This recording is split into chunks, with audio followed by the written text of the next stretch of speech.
Hoje, trago uma revelação suave e urgente. Será que no ritmo agitado do dia a dia, você tem escutado o sussurro da sua própria alma pedindo para despertar? Nesse instante, Divaldo Franco nos chama, com doçura, para compreender que a vida vai muito além da mera existência física. É um convite para olharmos o universo dentro de nós, para redescobrirmos o sentido sagrado de cada passo.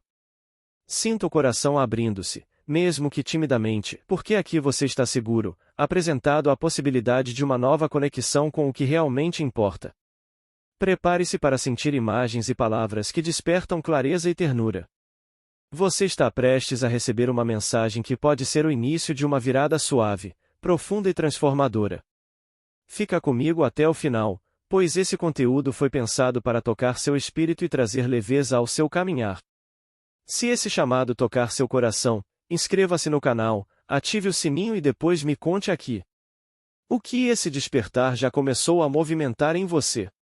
Vamos juntos mergulhar nessa jornada com amor, atenção e gratidão.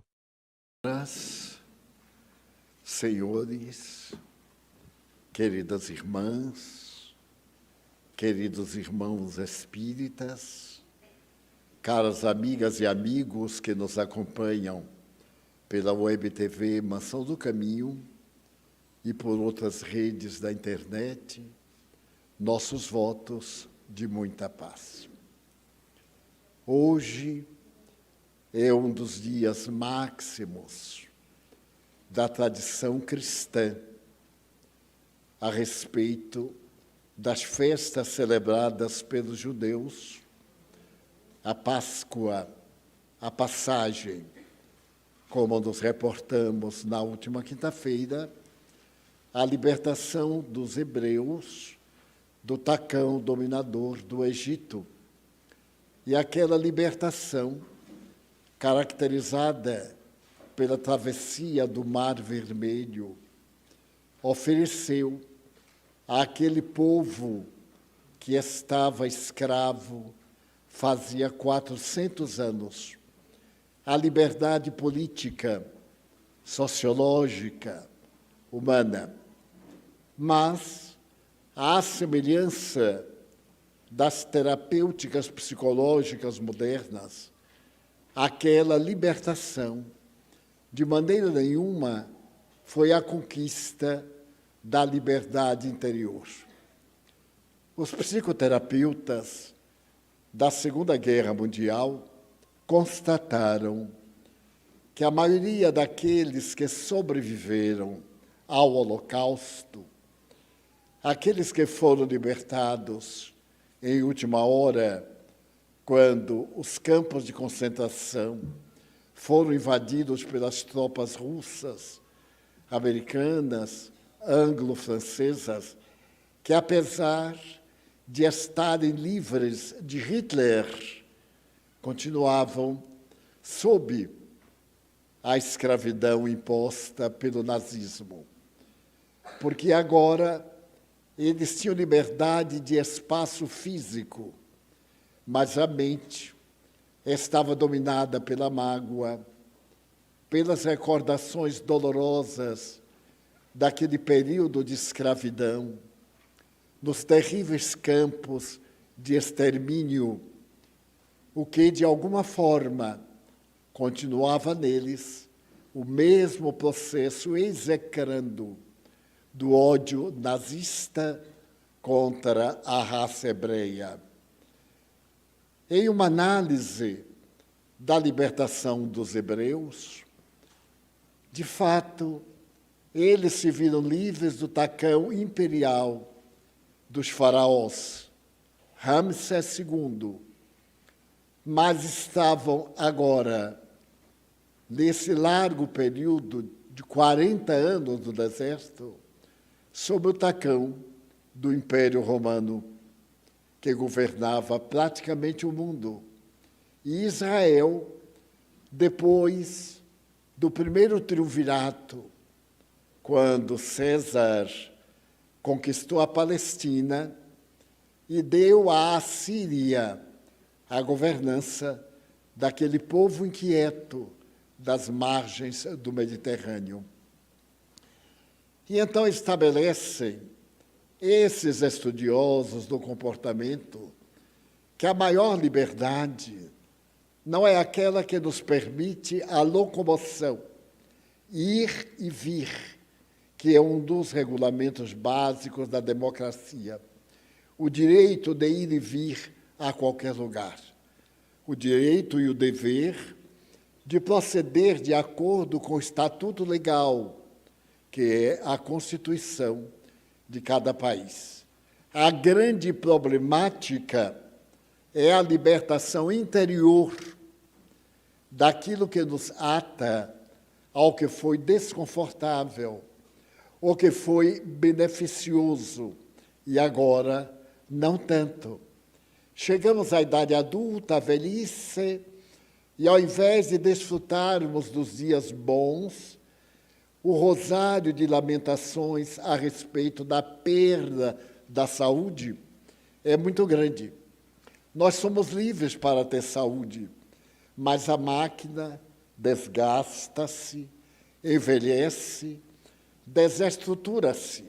E é natural que venha um outro presídio, que é o das doenças.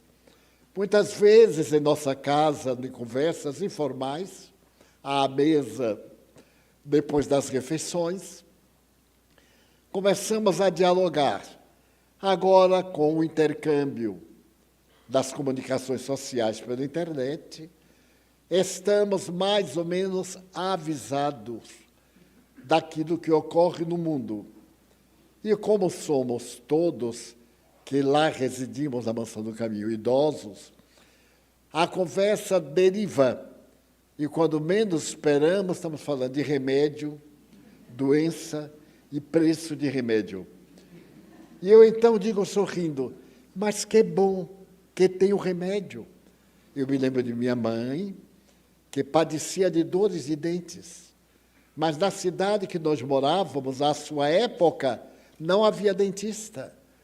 Então, havia o hábito de colocar na cárie dentária uma pedra de incenso, para que ela arrebentasse o dente, diminuísse a dor, já que não tinha nem quem arrancasse o dente. E minha mãe era feliz. E aqueles que naquela época viviam não lamentavam tanto a doença na velhice, porque sabiam que é inevitável. Toda e qualquer máquina experimenta o desgaste, mesmo as mecânicas. E na máquina universal há uma lei que é das mais terríveis. A vida, para viver, gasta energia. E a perda da energia é um fenômeno natural. Mas quem vai perdendo energia não se conforma e fica preso mais à ideia da doença do que propriamente à doença. Lamentamos, mas eu não tenho saúde.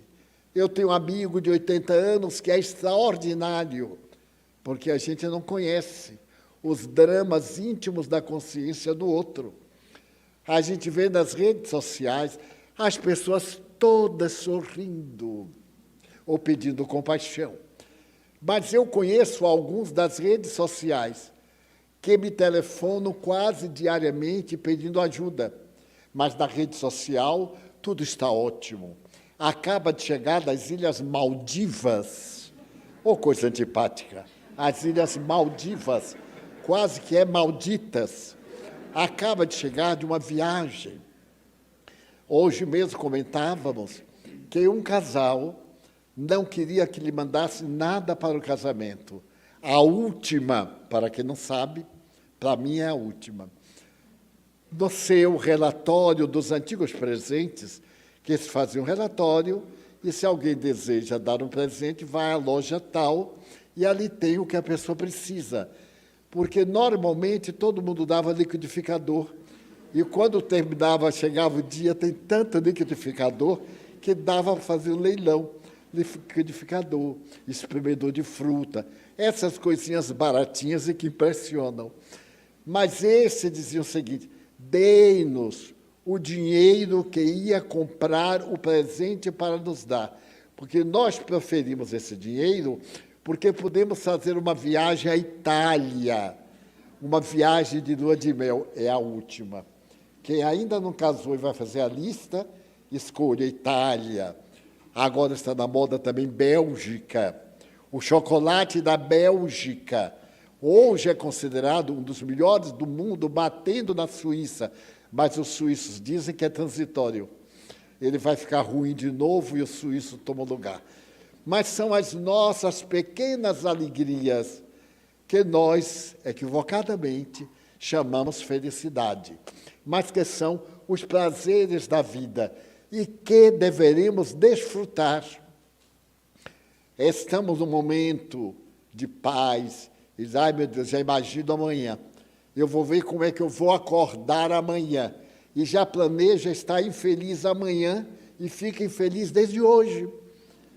Então, às vezes eu pergunto, e hoje como está? Hoje até que está bom. Mas a minha preocupação com amanhã é tal que hoje não está bom. Eu digo, mas tem que ter um ontem para ter um hoje e ter um amanhã. É que nós temos a tendência da queixa. A queixa é o melhor paliativo para quaisquer doenças. Se a gente conseguir superar a queixa, diminui muito a problemática que nos aflige. Há alguns dias, eu recebi notícias a respeito de uma amiga muito querida, que estava desolada. E de tal forma me foi formulada a notícia que eu fiquei muito preocupado. E, claro, fiquei desolado também. Eu estava tão contentinho, mas depois que eu li aquilo tudo da minha amiga, eu fiquei contentinho com um pedaço de melancolia e comecei a carregá-la na cabeça. Uma terceira amiga soube de que aquela primeira amiga, cuja segunda amiga me escreveu, estão entendendo, né? Não estava tão ruim assim. Não estava bem. Porque uma pessoa de 85 anos pode estar ótima, mas tem 85 anos. Já viveu o suficiente. Já gozou, já desgozou, já ficou triste, já casou, não casou, descasou, teve filho, não teve filho, viveu 85 anos. E então me fez uma carta. Não fique preocupado com a preocupação que fulana lhe mandou dizer na carta, porque afinal ela, a outra, não está tão doente assim. É que ela tem um temperamento insuportável. Ela se isola e fica dando uma de Marte.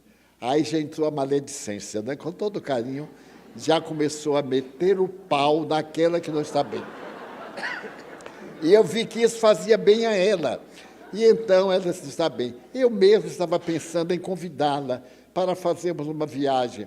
Mas aquela que lhe escreveu antecipou e proporcionou-lhe um dia maravilhoso. Ela saiu alegre.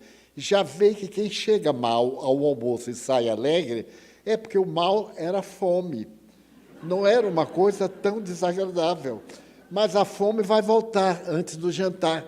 E se comer o suficiente para ser um almoço ajantarado, amanhã de manhã vai ter necessidade. E ela vai ficar depressiva da mesma forma. Então, tranquilize. Eu aí fiquei triste com a fofoqueira que me mandava uma notícia alegre, mas que era triste. Veja que há quem possa no mundo. Então, esse introito, para nós fazermos uma análise da grandeza do Evangelho de Jesus. Hoje, que é o sábado de Aleluias, precede ao momento da ressurreição, amanhã pela madrugada, é o momento de libertação. E a figura de Jesus é tão incomparável que aqueles que o amam não padecem dessas injunções, sabem relevá-las. Um amigo muito querido mandou hoje pela internet um vídeo que, se eu pudesse, mandaria para todo o mundo. É uma das mais belas composições que eu vi sobre a Páscoa. Aparece a figura de Jesus aquela que foi retirada de uma película em que ele se apresentava muito marcado pela lapidação. E então o artista imagina o seguinte: se de repente você abrisse os olhos e Jesus estivesse diante de você, como é que você se sentiria? E então aparece uma jovem que está com um tecido na vista e lhe é retirado, e ela vê Jesus, então tem um choque. E ele tenta interpretar o que ela sentiria de ver aquele homem lapidado, banhado de sangue, a coroa de espinhos.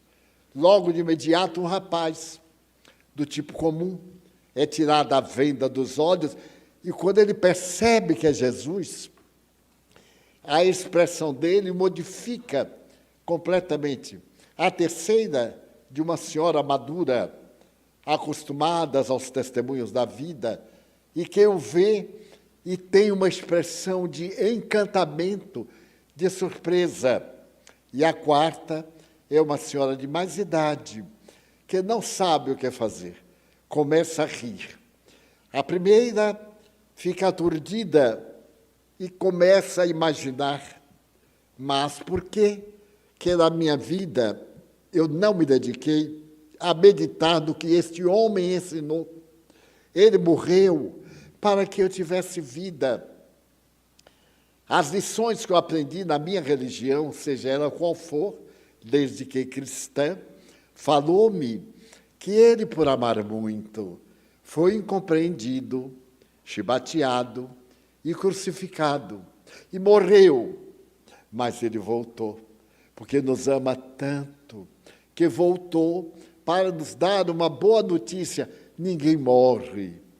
Aqueles que nos anteciparam na viagem de volta retornam para dizer-nos que vale a pena lutar pelo bem, já que nós vamos viajar de volta à casa. A nossa casa real não é a terra. A terra é uma escola na qual estamos matriculados para a aprendizagem. E em toda escola existem bons mestres, admiráveis psicopedagogos, maravilhosos edifícios e péssimos, que fazem parte do cotidiano, e que é necessário com eles aprender a lição de vida, para depois podermos movimentar-nos na nossa idade, na própria sociedade. E desta forma, cada um daqueles quatro fez suas reflexões. Então, eu me achei no direito também de fazer a minha reflexão. Sentei-me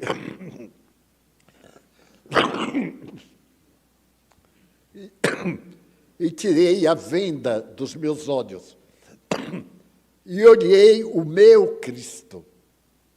Cada um de nós tem a sua imagem, a sua visão de Cristo, mais, menos, triunfal, amarga, pessimista, dolorosa ou encantadora no Sermão das Montanhas.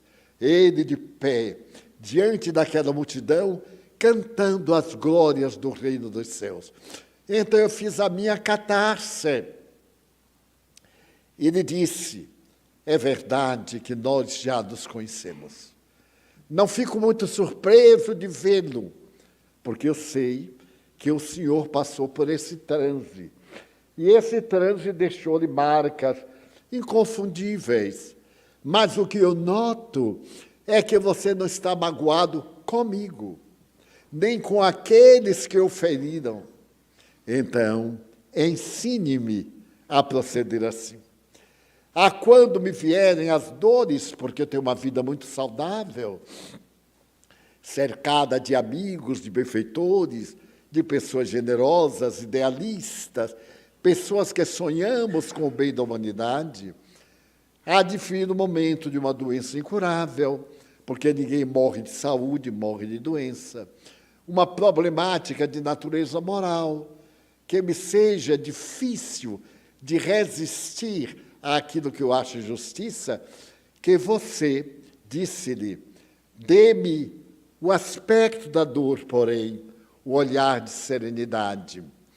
porque uma das 4 pessoas disse assim, eu não acreditava nele, mas o olhar dele penetrou-me de tal forma que eu estou sensibilizado. E a pessoa começou a chorar.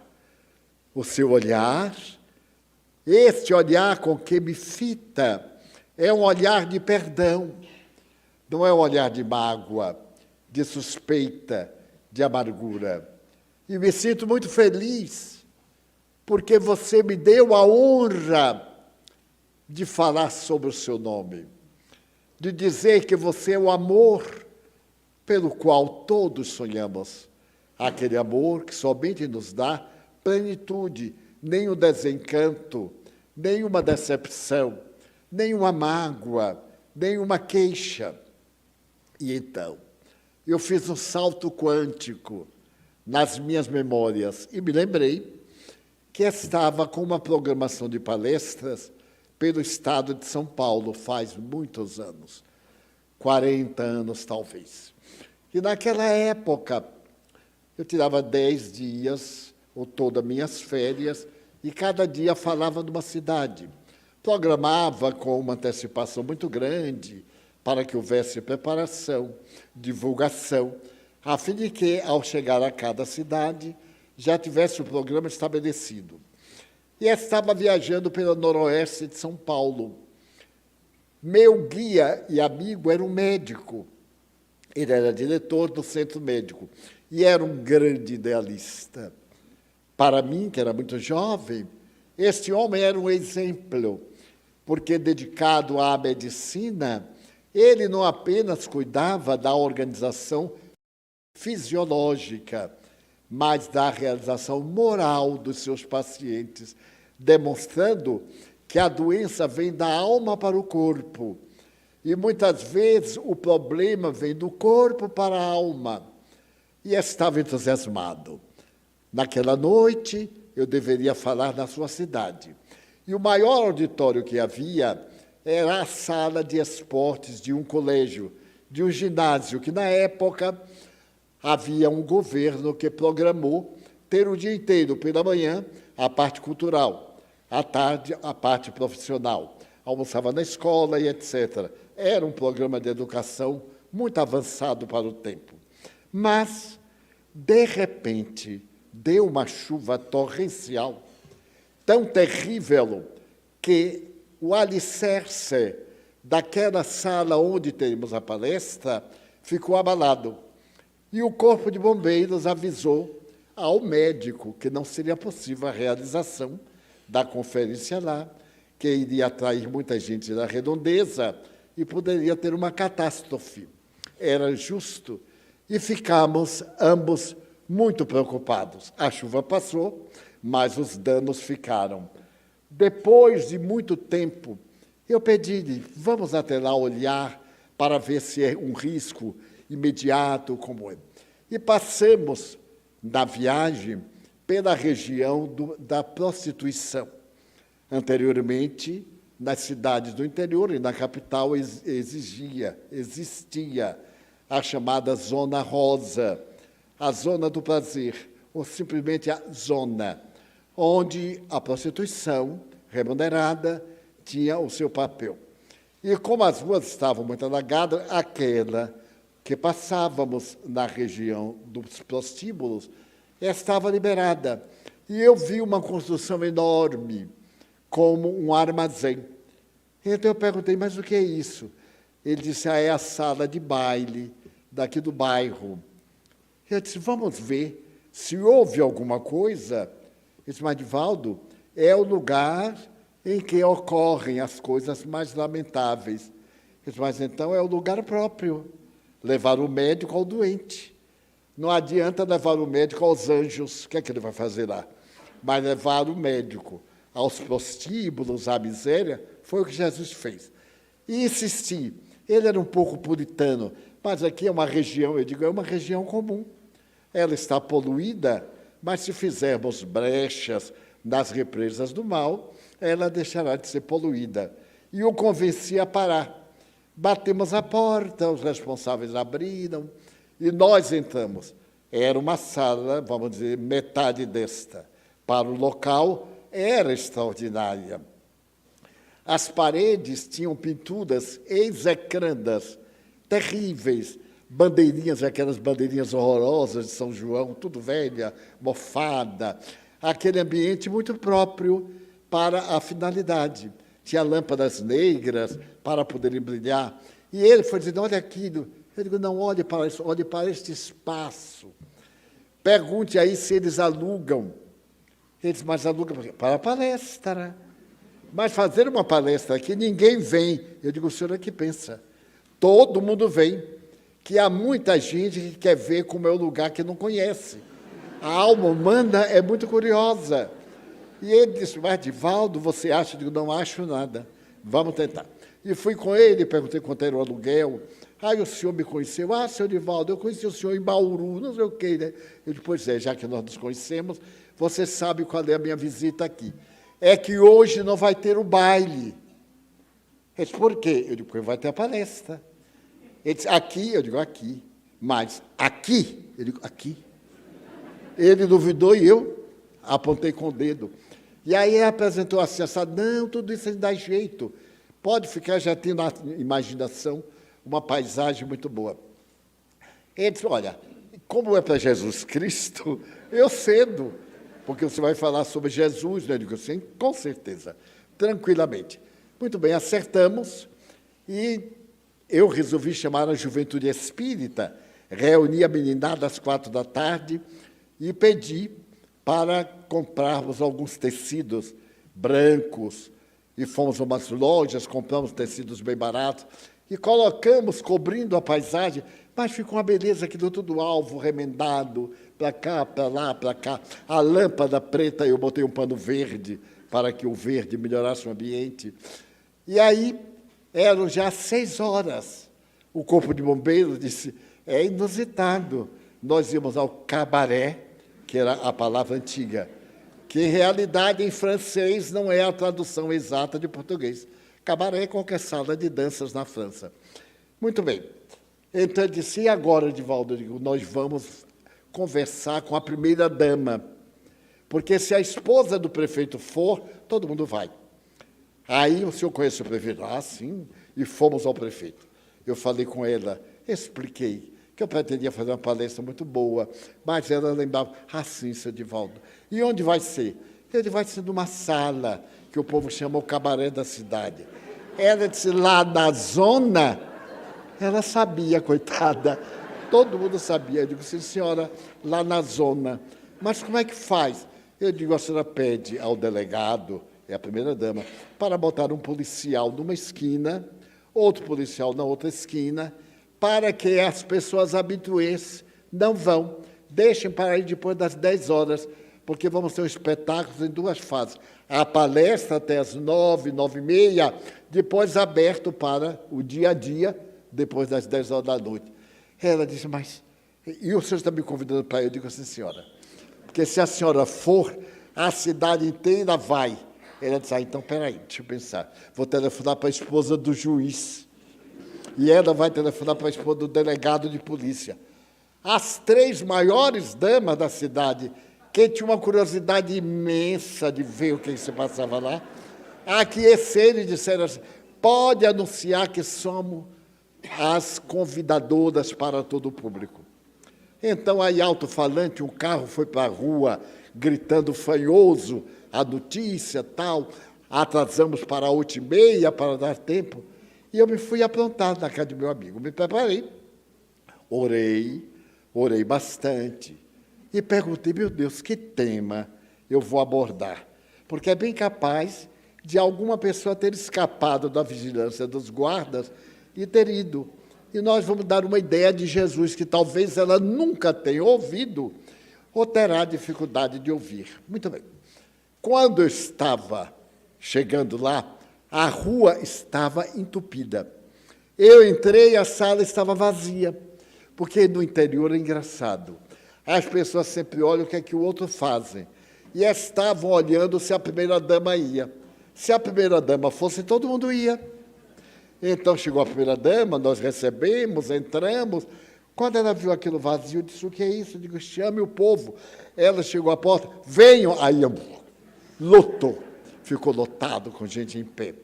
Eu digo, meu Deus, que responsabilidade. É a minha primeira palestra em caráter especial. E agradeci a Deus a chuva. Então, eu me lembrei de falar sobre Maria de Madalena, a mulher equivocada que se apaixonou por Jesus. Eu digo, está o tipo do tema para o local. E então me entusiasmei e contei a linda história de Maria Madalena. Para mim, é a minha melhor palestra de todas as 500 e poucas que eu tenho feito ultimamente. E então eu falei, me comovi, as senhoras comoveram. Houve choro, ranger de dentes, tudo que se possa esperar. Terminamos. E quando fez a fila dos abraços, lá no fundo tinha uma mocinha de uns 22 a 25 anos.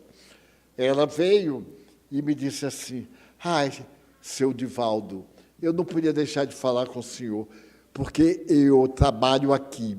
Eu digo, que bom, e gostou da palestra. Ai, é isso que eu quero lhe falar. Quando eu vinha para o nosso trabalho, o guarda que atendia não deixou, mas ele era meu cliente. E eu disse para ele, deixa eu ir. Eu nunca estive no lugar de gente direita, porque tem uma linguagem própria, né? Gente direita, gente torta, gente quebrada, de qualquer forma. E deixa eu entrar, eu estou tão bem vestidazinha. Estava mesmo. Estava assim vestida como uma dama. E ele disse assim, se alguém souber que você foi, eu perco o emprego. Ela disse, eu não vou dizer a ninguém. E como quem está lá não me conhece, porque é gente da sociedade, engano dela, porque a sociedade de lá era que mantinha a sociedade de cá. Tudo tem seus caminhos, muito bem. E então ele deixou entrar, e o senhor falou de uma de nós. O senhor podia me explicar mais um pouquinho quem era ela?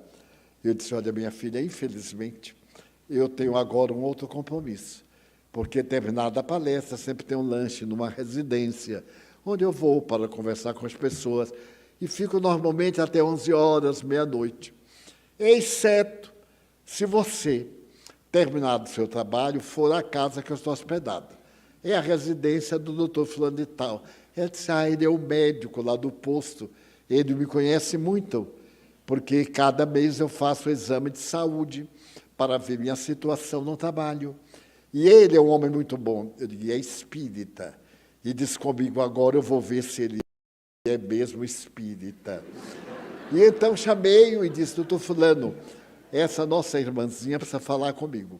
Mas amanhã às 6 da manhã nós já viajaremos para Marília e eu não terei vez. Então eu a convidei para ir à sua casa. O senhor permite? Ora, como não? Perfeitamente. E o jantar, eu digo, faremos o lanche onde for, e mais ou menos 11h30 da noite estamos de volta. Seja bem-vindo, sabe de modo, não sabe? Tá? Eu digo, nossa, ele é espírita mesmo. Porque nem todo mundo tem a coragem de enfrentar sua própria consciência. E prefere mascarar, vestir a máscara, o ego de honra, quando muitas vezes é um ego de muita decadência moral. Fomos ao jantar e eu fiquei muito curioso, porque homem não é curioso. Dizem que curiosidade é feminina, mas como agora está na moda de ser trans, eu aí fiquei curioso, para saber o que é que ela queria me falar. Muito bem, chegou 11h30, começou a chover, e eu digo assim, doutor fulano, vamos logo. E quando nós chegamos perto da casa dele, embaixo de uma árvore, ela estava tomando chuva. E eu disse, entre, minha filha. Ela olhou para ele, ele foi, pegou-a, levou-a até a sala e começamos a conversar. Porque eu sofro de insônia, não me faz mal se não dormir. Ela disse, eu também. Então, orelha boa, o senhor vai deitar, porque amanhã vamos levantar às 5. Para mim não faz diferença. E conversamos. Conversemos, eu não sou de conversar muito, até a hora de tomar o café para ir embora. Ainda eu pedi para tomar café conosco, e ele que pague, problema dele, que mandou me hospedar. E nos despedimos. E ela então me disse, mas, senhor Divaldo, que história linda de Maria de Magdala. Muita coisa ela não entendeu, as sutilezas psicológicas, Mas eu expliquei em termos bem naturais. E ela ficou apaixonada. E quando o Espírito disse assim, Divaldo, eu posso pedir a ela para ser meu guia? Eu digo, pode e deve. Todos nós deveríamos pedir a quem tem experiência para nos ajudar. E ela tem muita experiência nessa área. Muito bem. Quando terminamos, despedimos-nos, e ela me disse essas palavras, bem simples, o senhor não vai se arrepender, seu Divaldo. Eu digo, não, eu não me arrependo. Eu sempre penso bem, porque quando vem o arrependimento, eu digo, agora é tarde, deixa para lá, não me arrependo de nada. Retifico o erro e vou levando adiante. Posso te perguntar algo? Até aqui, conseguiu sentir o suave chamado interior de que Divaldo falou? É como um leve eco, convidando a sair da rotina mecânica e acordar para a presença viva do Espírito. Preste muita atenção no que vem agora, porque a parte mais poderosa da mensagem vai surgir daqui a pouco. Estamos já na metade dessa jornada, e você é parte essencial dela. A partir de agora, a fala vai entrar no cerne do tema, porque é urgente despertar espiritualmente, e como esse despertar pode ser um verdadeiro renascimento interno. Esse é o ouro dessa reflexão. Permita que a voz de Divaldo abrace suas incertezas e acenda uma luz suave dentro de você. Respira fundo, deixe o coração se abrir. E, então, me responde. O que você já sentiu até agora? Faz sentido esse chamado para algo além do que vemos e tocamos? Compartilhe aqui embaixo, porque sua experiência pode iluminar o caminho de quem está lendo. A partir da próxima parte, vem o tesouro, de orientações claríssimas para despertar a consciência espiritual. Fique comigo, está chegando. Passaram os anos e eu me esqueci completamente. Voltei à cidade. A cidade se havia tornado muito importante no estado de São Paulo e hoje é muito importante. E então, ia proferir uma nova palestra. Agora já havia um salão próprio para conferências, propriedade da prefeitura, o senhor prefeito era simpático ao espiritismo, e muito bem. Então eu fui proferir a palestra, não me lembrava das ocorrências. Ainda no carro, ele me disse assim, o médico, como foi difícil daquela vez. Aí é que eu comecei a relembrar, digo, veja Deus como é. Se nós vencermos a primeira etapa, a segunda é mais fácil. Sempre nós temos argumentos para avançar mais. E fui proferir a palestra. Proferi a palestra, agora um outro tema, próprio para a época. E quando eu terminei, a filha, os abraços. E agora, uma mulher, já um pouquinho mais gorda, uns 35 anos no máximo, se aproximou de mim. Bem penteada, naquele tempo usavam uma coisa no cabelo, um rolo que fazia aquela polpa, aquela coisa horrível, mas que na época era bonita. Ela então chegou e perguntou assim, o senhor se lembra de mim? Eu disse vagamente, não lembrava nada, vagamente. Eu sou aquela meretriz que conversou com o senhor, ela disse outra expressão, que conversou com o senhor depois da palestra, lembra? Eu aí, pela tela da imaginação, voltei àquela moça frágil, de uns 22 anos, triste, que conversou comigo depois da palestra. Aí estava ela agora, uma senhora, uma aparência tranquila, um pouquinho mais gorda, mais experiente, mais sorridente. Ele disse, lembra, minha filha, que prazer, como vai? Ela disse, muito bem. Seu Divaldo disse que o senhor não ia se arrepender, lembra? Pode estar ótima, mas fenômeno mediúnico.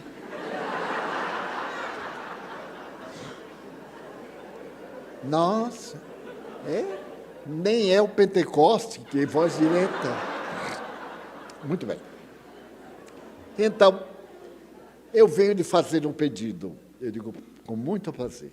A que hora o senhor viaja amanhã? Eu digo, muito cedo, porque nós viajávamos de carro. As estradas ainda não eram pavimentadas. E eu tenho que falar em Bauru. Então, daqui lá é bastante longe. Eu vou sair às 6 da manhã. Eu queria pedir para o senhor ir tomar café comigo. Digo, minha filha, é impossível. Você sabe, eu sou hospedado na casa do nosso médico. Não vou dizer a ele que vou tomar café em sua casa. E teria que ir para lá 4 da madrugada. É uma coisa horrível. Ela, então, nublou os olhos de lágrimas e me disse assim, era para que o senhor visse o resultado da sua plantação. Eu perguntei, qual plantação? De Maria de Madalena. O senhor plantou Maria de Madalena no meu coração, sabia? E ela, como boa planta, está dando muitos frutos. E eu desejava que o senhor conhecesse alguns frutos. Eu aí chamei meu amigo e digo, olha, ela está me convidando para tomar café lá. Vamos fazer o seguinte, nós, antes de sairmos, passamos pela casa dela e tomamos um cafezinho em pé e vamos. Basta? Ela disse, não basta não, senhor. Tem que comer um pão de queijo. Os mineiros estão em toda parte. Eu disse, mas minha filha, pão de queijo em São Paulo de madrugada. Está tudo prontinho lá, é só torrar na hora. Eu terminei cedendo. E no dia seguinte, foram poucas horas de sono, 5h30 da manhã, estávamos na casa dela. Mas quando nós chegamos, era uma propriedade rural, uma casa de fazenda com varandas. E havia uma entrada muito grande, com palmeiras, formando uma alameda. E lá na frente estava ela, um senhor, digamos de 50 anos, e ela com uma porção de crianças. Eu achei aquilo estranho, e me ocorreu, talvez, ela estivesse ali como babá daquelas crianças. Quando eu cheguei, ela disse, seu Divaldo, quero lhe apresentar meu marido.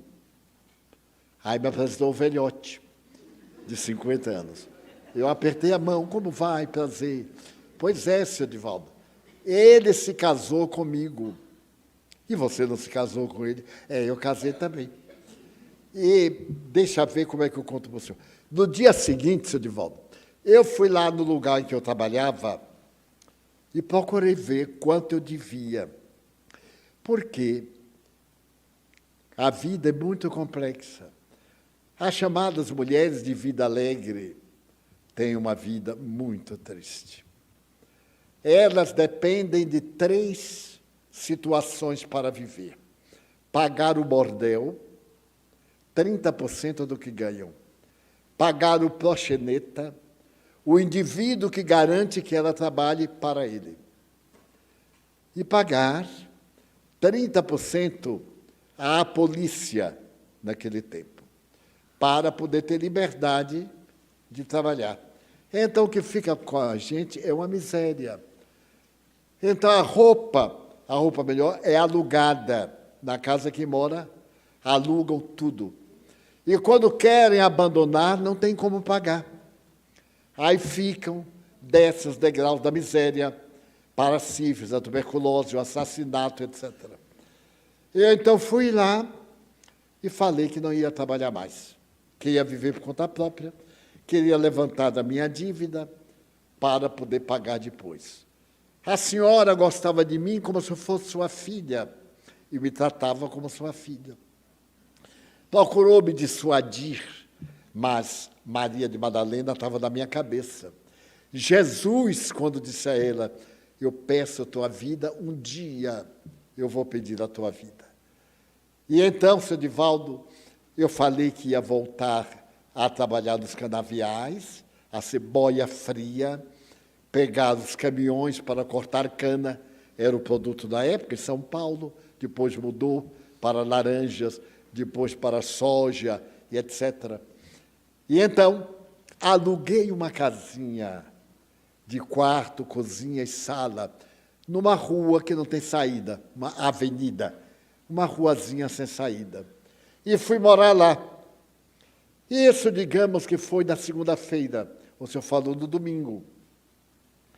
Na quarta-feira, à noite, eu estava me preparando para dormir, muito cansada. Quando bateram a porta, eu fui ver. Era um dos meus clientes, que eu dedicava a quarta-feira, eu era alugada a ele. E então, ele foi saber o que é que me aconteceu. E disseram lá na casa que eu havia me convertido. Pensaram que eu ia ser protestante. Não. Eu sou a Maria de Madalena. Não entendia nada de espiritismo, mas entendia de Jesus. Eu me entreguei a ele. E então ele perguntou que loucura era essa. E pediu para que eu voltasse, dizendo que de forma nenhuma. Perguntou se eu amava, eu disse que não. Eu era uma profissional, eu ganhava do que trabalhava, agora eu ganho com corte de cana. Queimar a palha, cortar a cana, levar para o engenho e etc. E então ele disse, mas e se eu disser uma coisa a você? Um homem nunca deve dizer que ama a uma prostituta. E eu vou lhe dizer, eu amo você. Você seria uma mulher com quem eu me casaria. Ela disse, mas pode tirar o burrinho da chuva, porque eu não quero me casar com ninguém. Eu quero viver como aquela mulher que Jesus encaminhou para o bem. E ele continuou indo, mas eu não deixava ele entrar. Atendia na janela. E aí ele disse, se por acaso eu me responsabilizasse pela vida que você levava e lhe dei de tudo para você pertencer apenas a mim, você promete ser fiel? Ela disse, não sei. Eu nunca experimentei, eu não sinto nada por você. Ele disse, pois eu vou conquistá-la. E ele me conquistou-se de volta. Ele me botou na escola Remington, era uma escola de costura, que no fim do curso a pessoa comprava a máquina à prestação e pagava trabalhando na costura. Colocou para eu aprender numa escola noturna a ler e assinar o nome. E até aí eu fiel, não cedia um passo. Ele na rua, eu dentro de casa, na janela. Por fim, eu comecei a amar, mas eu não sei o que é amar. Comecei a gostar dele. Ele era tão bom comigo, era tão gentil, me falava palavras tão bonitas. É um homem rico, daqui da cidade, tinha uma propriedade, era invejado, era viúvo. Então, um dia, um ano depois, ele disse, você é a mulher com quem eu me casaria. Você aceita casar comigo? Ele só se for na igreja e nos papéis, no fórum, no religioso e no civil. Ele casou.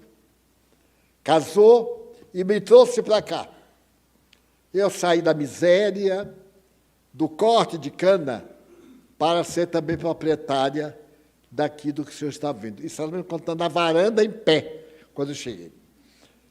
Daí, eu me lembrei que Jesus disse a Maria de Madalena, vai e cuida dos teus filhos. E ela disse, mas eu tenho ventre varado e nunca fui mãe. E Jesus lhe disse, das mães que não têm filhos, dos filhos que não têm mães. Então eu disse a meu marido, eu queria tanto ter um filho, mas como eu fui operada quando eu fui trabalhar lá no lugar, eu não posso ter um filho. E ele disse, eu também queria muito ser pai.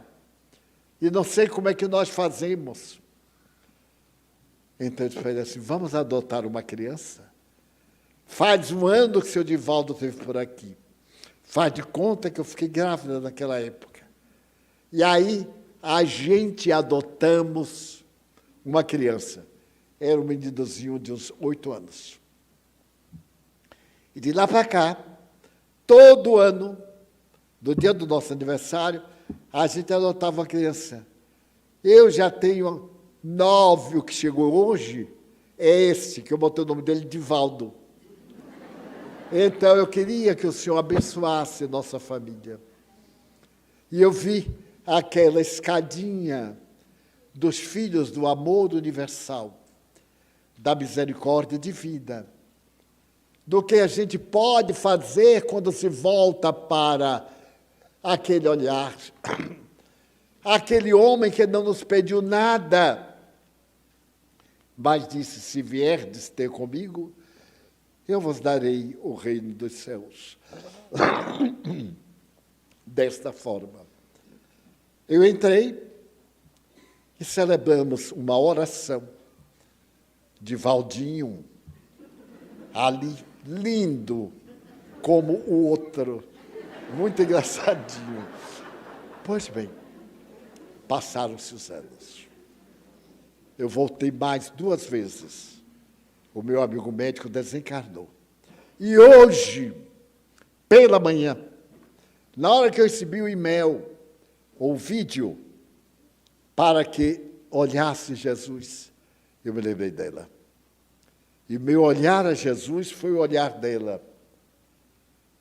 Eu disse, não sei por onde ela anda, mas a essa altura ela deve estar com 55, 60 anos, deve ser avó e etc. E falei com ele assim. Eu digo, esse meu olhar leva-me à cidade da noroeste de São Paulo, aonde eu consegui tirar a venda dos olhos de alguém para que te visse. E te suplico, amigo querido, que abençoes a todas as pessoas enganadas, a todos aqueles que não te conhecem, não fazem por mal, simplesmente não tiveram oportunidade de conhecer, ou de conhecer o mal. As informações eram insuficientes. Falaram de um homem da cruz, mas não explicaram exatamente porque que ele foi para a cruz. Então, eu te quero pedir, amigo dos que têm esperança de uma vida melhor, que abençoes todas as mulheres que não são mães e gostariam de ter nos braços uma flor da própria carne, ou a abençoada flor da carne alheia, transformada em rosa de Sharon para perfumar o teu cadáver. E passei a tarde com a lembrança daquela jovem da noroeste de São Paulo, que encontrou Jesus de uma maneira tão peculiar. E espero que aqueles que me estão ouvindo pessoalmente ou através das ondas Hertz, que tirem a venda dos olhos. E agora, nos próximos minutos, que nós olhemos Jesus e vejamos qual é a emoção que teremos ao contemplar-lhe a face de sexta-feira da paixão, porque amanhã pela madrugada ele ressuscita, radioso, atraindo-nos para a felicidade, para a plenitude, para o reino dos céus aqui na terra e para diminuir as nossas dores. Vamos então cerrar os olhos e pedir aos companheiros de mediunidade para que tomem os seus lugares e nos preparemos psiquicamente para que a figura de Jesus apareça em nossa tela mental e nós possamos dizer da ternura que sentimos ou do amor que necessitamos para sermos realmente plenos. Senhor, tu disseste à mulher de Magdala, quando ela te ofereceu morrer por ti, não, Maria, não hoje. Eu aceitarei a tua vida um dia que não está longe, mas por enquanto dá a tua vida aos filhos que não têm mães, às mães que não têm filhos. E no tempo de Deus, dão a própria vida por amor de mim. Ajuda que cada um de nós, aqueles que estamos aplicando passes, receba o fluido bem-aventurado do teu amor pela humanidade. E que nós, os beneficiários desse amor, sintamos renovadas as energias, saudáveis, os nossos anseios, em paz, nas nossas dores domésticas e evolutivas. Nós te pedimos por aqueles a quem amamos, mas também àqueles que nos odeiam, ou que nos desprezam. Desejamos suplicar-te a lúcida claridade do bem para os suicidas,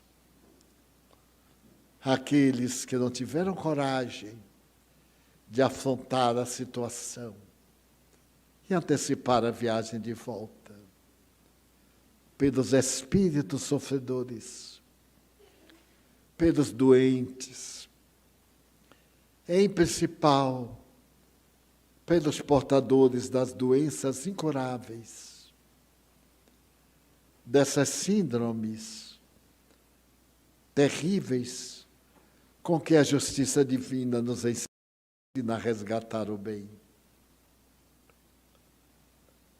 Nós te pedimos, pela nossa casa,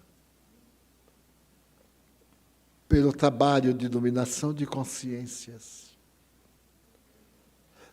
pelos nossos diretores, por todos aqueles que frequentam nossa doutrina amada,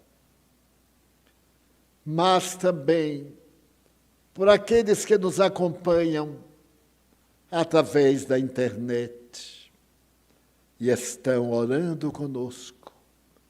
Nós te pedimos por eles. Pedimos que abençoes a água que te apresentamos, para que se torne tônico de vida para nós.